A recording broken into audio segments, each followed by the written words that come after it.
In case you couldn't tell by the posters that are on my wall, I'm a big fan of Kakegurui. A couple of months ago, the prequel series Kakegurui Twin came out and I wanted to talk about it. I'm aware most of the people subscribed to me probably haven't seen it, but some of you are massive weebs, so hopefully this video won't flop too bad. Also, I'm gonna be explaining what happens, so don't worry. It's my channel. I can talk about whatever I want, okay? Mom says it's my turn to ruin my viewership average. For those of you who are unfamiliar, Kakegurui is a series about Yakao Academy, a high school where rich students gamble for their place in the school hierarchy. The people attending are heirs to great fortunes or children of politicians, giving Yakao great power when it comes to the next generation of Japan's leaders. Ruling over the institution is the student council, the president of which won her place by gambling against the previous student council president. All the other members were chosen by her for their gambling ability, intelligence, ambition, or just being fucking insane. Each student must donate money to the student council when deadlines are announced, and those who donate the least are deemed house pets, who are bullied and seen as subhuman.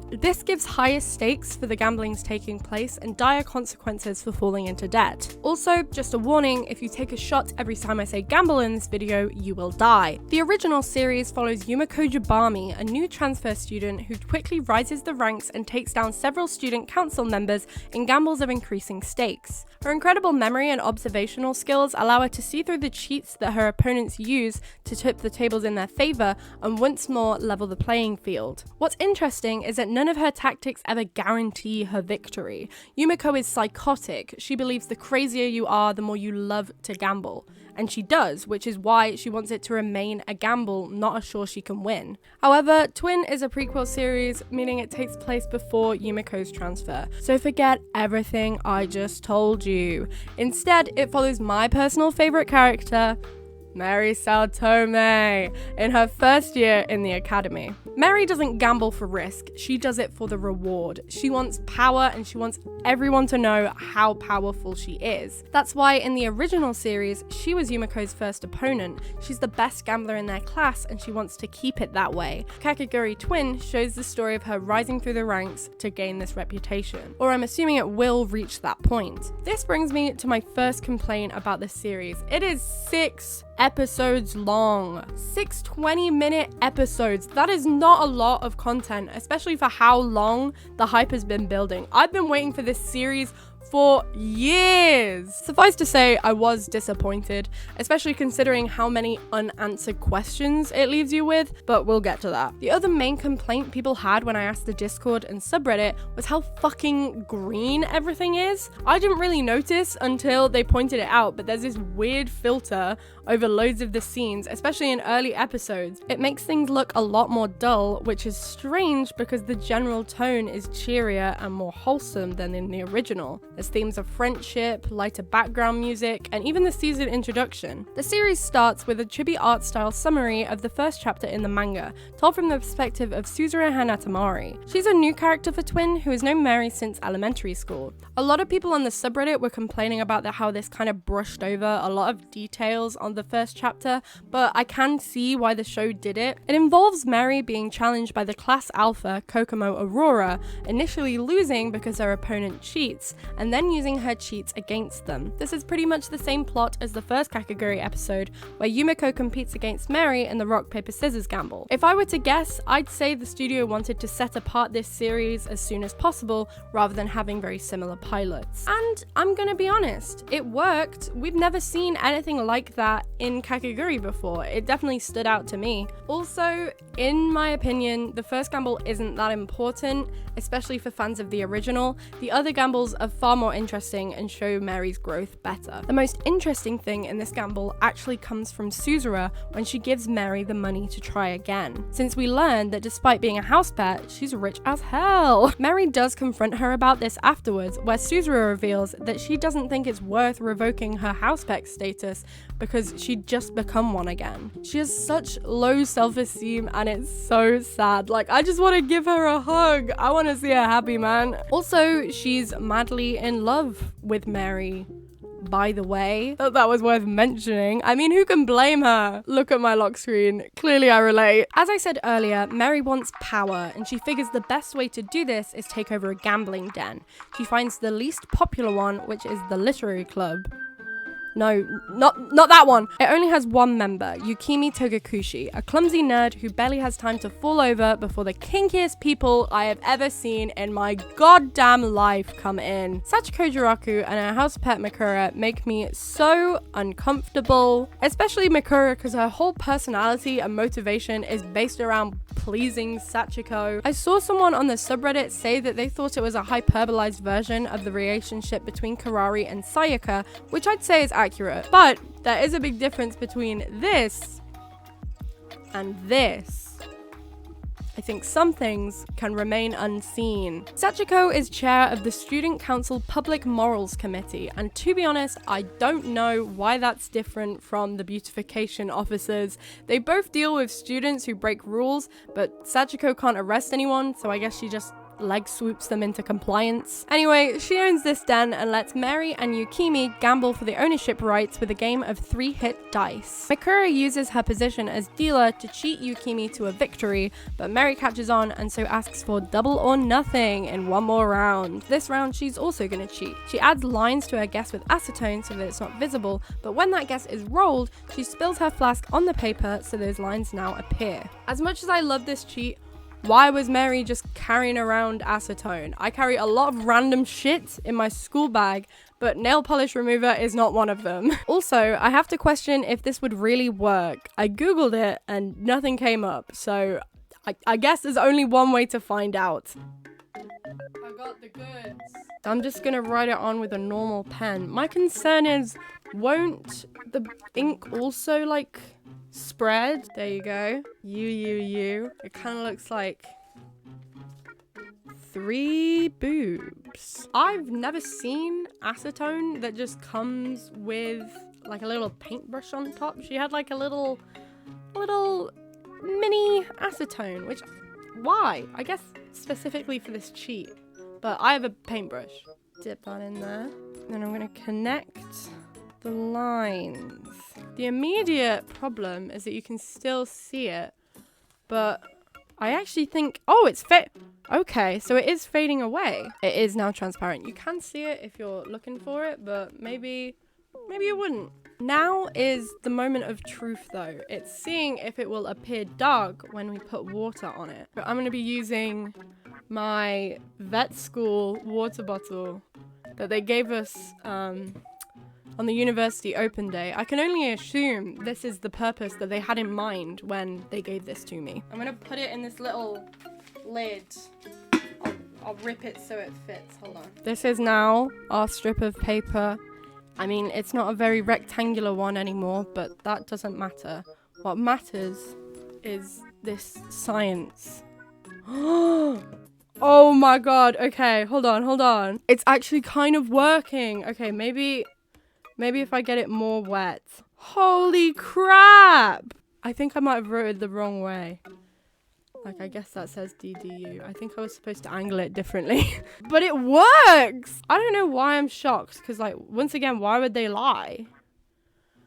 But I am. I'm impressed. I was expecting this to fail. Well, my mind has been blown. So let's continue. Now Mary has officially won ownership of the den. She does let Yukimi stay and run it with her and Suzura though, because she's just so generous like that. And also, Suzura guilted her into it. The monthly fee of the den is 500,000 yen, and Mary decides Suzura needs to become human as soon as possible, after seeing her shoes get lined with razor blades, which will cost 1 million. So the goal is 1.5 million yen as soon as possible. Of course, Mary doesn't enjoy risk. This den needs to succeed. How do they guarantee this? Maid dresses.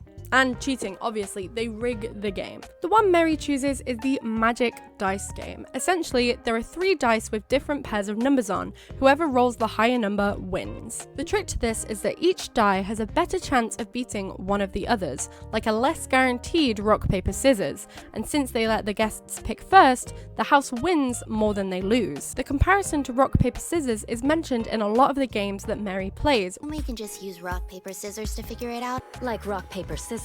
This game is basically rock, paper, scissors. Which is a nice nod to the first gamble we see her play in the original. Rock, paper, scissors! It's also worth mentioning that almost every gamble in this series is a dice game. This is significant because Yumiko mostly played card games. I think that this is to symbolize the control Mary wants over the situation. There's less options and risk when it comes to dice with cards, especially when cheating. Anyway, the den's doing well, with the maid dresses to lure in the boys and the dice to take their money. The girls rake in 300,000 yen on their very first day. However, word of this gets to the council and the treasurer, Aoi Mibuomi, decides to pay them a visit. He sees through the rigged game and uses the martingale system of doubling his high wages each time to ensure he doesn't lose any money. After his third and final game, Mary is now in debt to him for 1 million yen. This is also the episode we meet Aoi's fiance, with whom he has an arranged marriage, Sakura Miharutoki. This happens way earlier than it does in the manga, but it doesn't have any effect on anything else. It just serves as their introduction, so I guess it doesn't really matter. Sakura is head of the beautification squad, who have the power to arrest disruptive students. At a student council meeting, she's told she needs to get the den fees from a first year known as the Den Wrecker, who is revealed to be no other than Midari Ikishima. I didn't realize that she was such a controversial character, but I probably should have. She's a gun-loving Russian roulette player who gets off on knowing she could die. Some people really hate her though, going as far to say that she was their least favorite part of Twin. Midari asks Sakura to gamble for the money and she obliges, even though she really doesn't have to. She could have just arrested her. Sakura uses logic and observation to win what was seemingly a rigged game of even or odd. I think this is a good way to first present the strengths and weaknesses of her character, especially by contrasting it to Midari's complete lack of strategy, as we learn the die she switched in was entirely fair and Sakura only won by chance. Back to our main gal! Aoi tells her he needs her help, then introduces her to his underground housepet-only gambling den. He tells Mary how he hates the current system and wants to overthrow the student council president and free all the house pets, and that she's the key to his plan. He says Mary can use the million she owes him if she considers his offer. Mary is forced to comply as donation deadlines have just been announced to be real soon, and she does not want to be a house pet for obvious reasons. Aoi signs up Mary, Suzura, and Yukimi, who from now on I will be calling the trio, for the dating game to test their skills as gamblers. Mostly Mary, as she's the team leader. From what I saw in the Discord and subreddit, this was most people's favorite gamble of the series, presumably because of how unique the game and cheats are. The coupling party put boys and girls into respective teams of 5, one team going against another. Some use this as an opportunity to mingle and find true love, but our protagonists are in it for the money.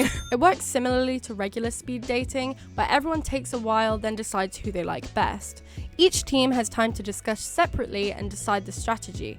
The guys can choose one confession to accept before it happens, then the girls take turns confessing to the guy they've chosen. The catch is that if a couple is successfully formed, then the girl must pay her million yen bet to the guy, and if the couple fails, vice versa. The trio only has 1 million total between them, but they can still play by using additional bets for a discount, such as giving the guy your phone number, going on a dinner date, or having a sleepover. And if you're as innocent as Suzura, no, that doesn't mean just sleeping in the same room with him. They all choose dinner date as this is the biggest discount without getting too personal. The trio is paired with 2 other girls for this game, Chitose Inui, who says she's in it to find love, and Karimi Karime, who's a bit of a wild card. In the first round, Mary tells each girl who to confess to in order to maximize their chances of winning the money, obviously. She's a bad bitch, only focused on getting that bread. She lets Chitose be with her favorite though, because she says she's head over heels in love with a guy who has barely even spoken. At the last minute, Mary secretly tells Suzura to switch confessions with her because she doesn't trust that none of the other girls will betray her,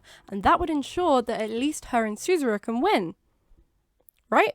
Wrong. All 5 couples succeed. Mary is outraged and incredibly suspicious, considering Mikura is the dealer and has helped rig a game against her like literally 2 days ago. But Sachiko interjects, insisting that none of the event organizers have cheated. There's a mole in the team. I love how dramatic this interaction is, along with Mary's thoughts afterwards. She doesn't know who she can trust. She's confused as to how the mole knew about her last-minute switch.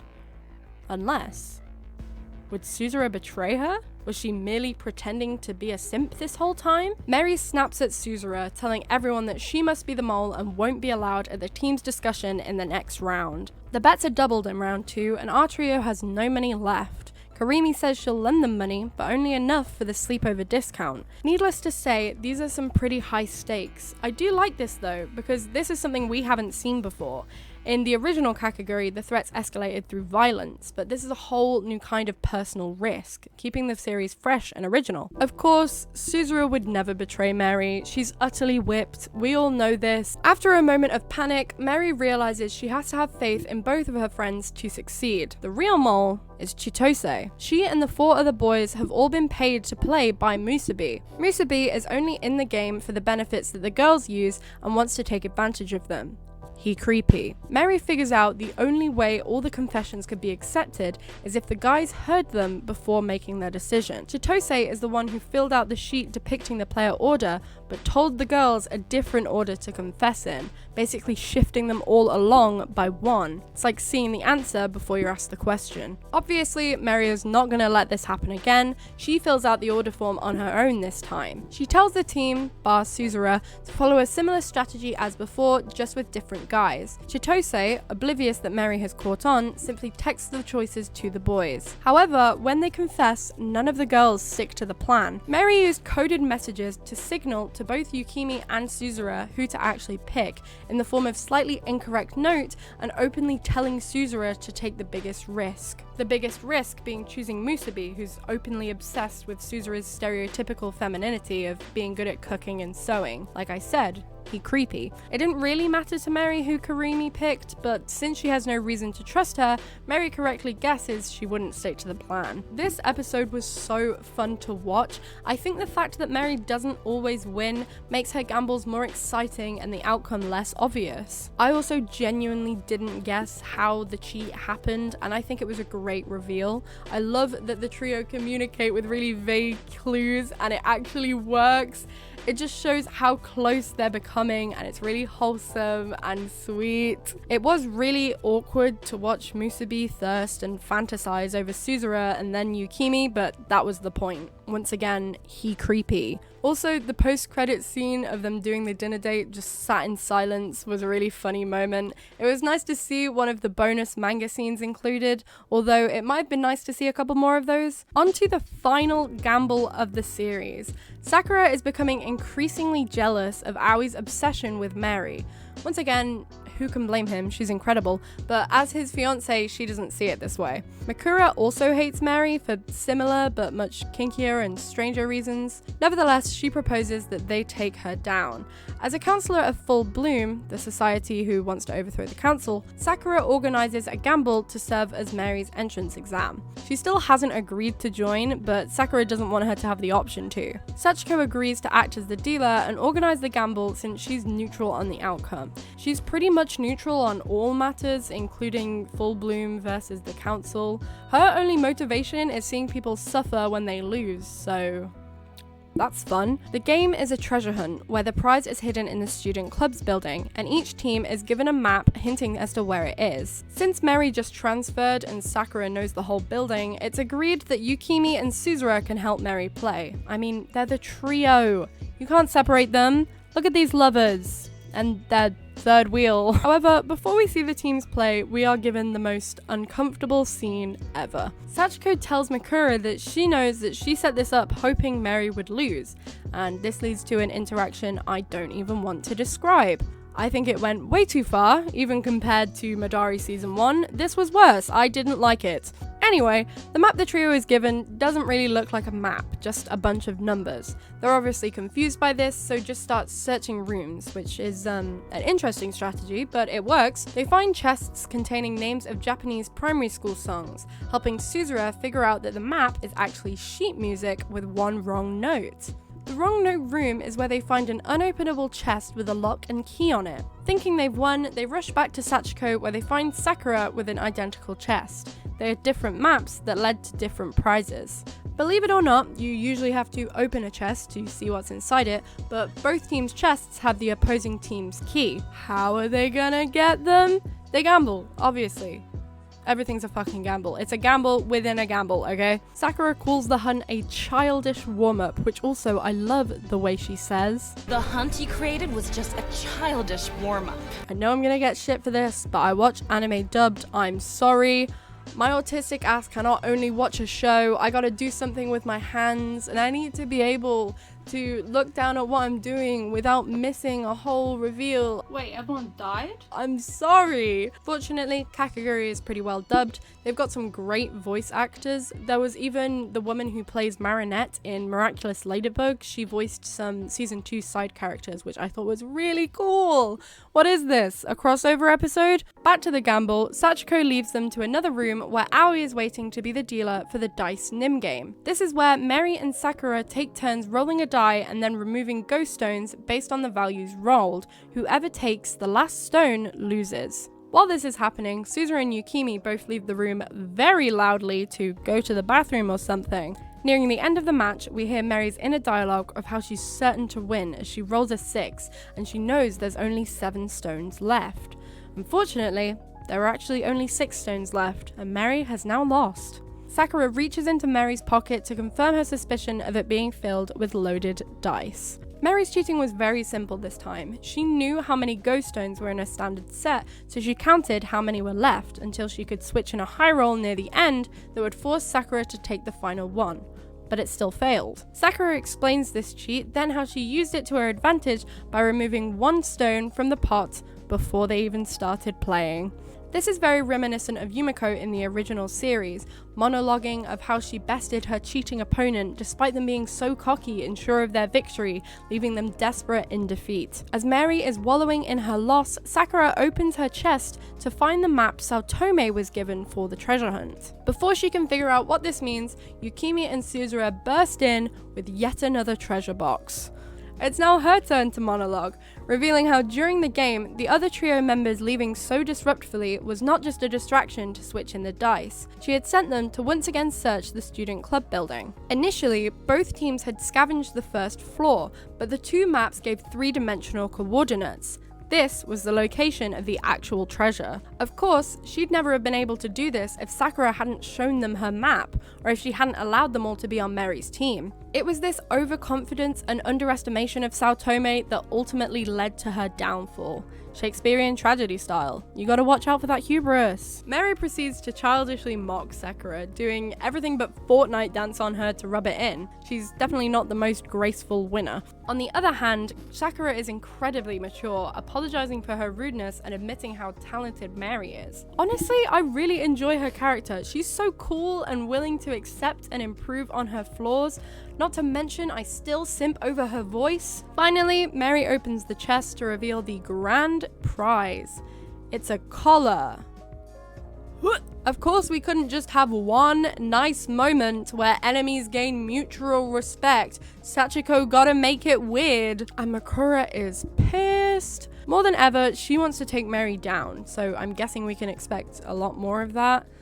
I'm not that excited for more of Makura. She's definitely my least favorite character. Since Mary won the gamble, she now has access to join Full Bloom whenever she'd like, giving her as much time as she needs to make a decision. Despite this, Aoi still pressures her to join right away, saying he doesn't want to waste any time. And this time, he's backed up by Sakura, as she now recognizes what an asset Mary is. Aoi interjects, saying Sakura's opinion isn't relevant and that he's firing her as a council member of the organization. He goes on to say how despite her track record of being an incredible gambler, she couldn't follow through when it mattered and would simply be a burden. This is followed by a really hard-hitting flashback from when Sakura asked to join in the first place and how overjoyed Aoi was at the time. This made me feel for her even more. Not only was it unfair, he'd completely changed his view on her and with it the relationship. Speaking of, Sakura asks if this means he's going to call off their arranged marriage. Aoi laughs, saying he doesn't care what kind of a human he's married to if it brings financial power.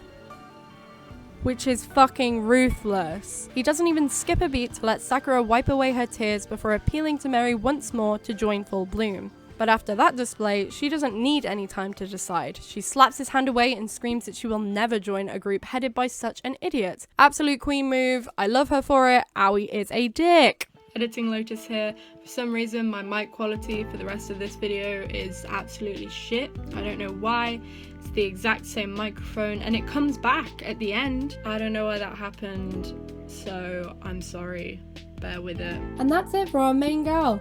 She walks off while Sachiko giggles in the background, and we see the trio go back to running the gambling den like normal with a new game. Then we see Yukimi wave off Mary and Suzura walking off into the sunset as the sun sets on this chapter of their lives. Of course, I can't talk about this scene without acknowledging the dynamic between Mary and Suzura. Do I ship it? There's 3 main Mary ships now, her with Yumiko, her with Ririka, and her with Suzura. People are very strongly on each of these teams, but I like all of them. Yumiko is probably at the bottom of my list though, considering I don't think she'll ever love anyone as much as she'll love gambling. But the other 2 are hard to decide between, considering they happen at completely different times. Mary definitely really cares about Suzura. She fights so hard for her to become human despite generally not being a very compassionate person. That's also what makes them a good pair, considering Suzura is so innocent and kind. She acts as a moral compass for Mary at times when convincing her to let Yumiko stay in the den, but Mary is more ruthless and willing to do what it takes to protect both of them. And they have such a history together as well. There was another scene in the manga that wasn't animated about how Mary was jealous of how rich Suzura was in primary school, specifically when her parents buy a birthday gift for Suzura that cost more than a whole year of Mary's allowance. So there's a little bit of enemies to lovers in there as well, which I am a big fan of. On the other hand, we have Ririka, the student council president's twin sister. She seems as innocent as Suzura at first with her shy exterior, but it's implied that she's the one who suggested the gamble that got Yumiko poisoned, to force Mary to let her team up with her so Mary can become student council president. I do like that there's a darkness there, and I also like that it's more of a slow burn with a few moments of chemistry rather than one person being completely obsessed with the other. I personally think Ririka is a much more interesting character than Suzura, as there are several questions surrounding her intentions. Why does she want Mary to be president so bad? Also, due to something that Sayaka said in Tower of Doors, I think it's possible that Ririka and Karari switched places and that she was actually the one who won the gamble against the previous student council president. That's irrelevant to this video, but it's my personal theory, and where else am I gonna say this? What is relevant to this video though is that in Kakegurui season 1, after Mary refuses to join the student council because of how they see the house pets as less than human, we see her holding Suzura's hairpin. Which brings us to the biggest question. What happened to Suzura? You can ask this about a lot of the new characters. I get that some are older, so have graduated by the time of the original, but what about the other members of the trio? Mary holds on to that hairpin so angrily. What happened to Suzura? Did she just get enough of gambling and transfer? Did her and Mary fall out? Did she die? Like, I don't know, maybe she became a house pet again and was murdered? I haven't read all the manga, but I checked the most recent episode and the trio is definitely still going strong. So let me know what theories you have as to what changes. My final comment would just be how absolutely gorgeous the intro and outro for this series is. Kakegurui always has a great intro, but the outro really stands out, especially with its beautiful pastel colors that mirror the wholesomeness found in this season. I love the soundtrack as always. The composer nailed it. Congratulations, composer. I don't know who you are. That's it for today's video. Thank you so much for watching. Like I said, different to what I usually do, but I'm really enjoying experimenting with different things at the minute. I appreciate you watching all the way to the end. Have a great rest of your day, evening, morning, night, whatever time it is for you, and I will see you in the next one. Bye!